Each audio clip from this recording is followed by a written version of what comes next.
The wind swept once more across the endless steppe. Hooves struck the earth, and the sky stretched like a boundless stage. For his contemporaries, his name was both salvation and apocalypse.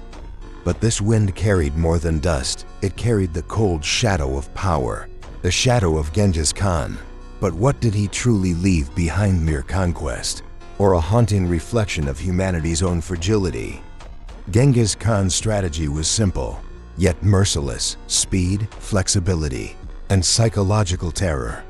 War, to him, wasn't just about defeating an enemy, it was about breaking their will. When one city resisted, he made sure others would think twice before doing the same.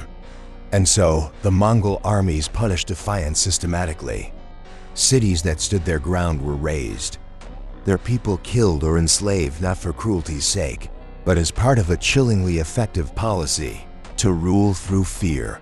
But ask yourself, how can an empire rise so fast, yet carry such cruelty within its core? The answer lies in both the military genius and the cold logic of authority. Genghis Khan demanded absolute discipline. Disobedience meant death, and that unshakable order made the Mongols nearly unstoppable. Yet every victory carried a human cost: cities burned, cultures erased, generations lost. The Mongols didn't just wield swords, they attacked the very structures that sustained life.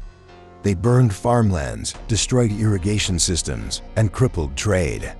It was brilliant in the short term, catastrophic in the long. And then came Alamut, the fortress that tested both Mongol strategy and human endurance. Perched high upon a mountain, Alamut was the stronghold of the Nizari Ismailis, a symbol of defiance and faith for generations. But in the mid-13th century, Hulagu Khan, grandson of Genghis, marched into Persia with one mission: to crush all resistance, dismantle the Nizari strongholds, and shatter the balance of power in the Islamic world. Thought the fall of Alamut wasn't a thunderous explosion, it was a slow, methodical unraveling. Hulagu didn't rely on brute force alone.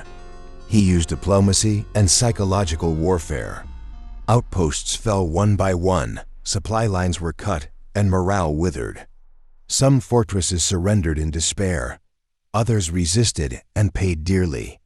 When Alamut finally fell, it marked more than a military victory. It was the psychological conquest of an entire movement. Yet, amidst all this devastation, the Mongols left behind more than ruins.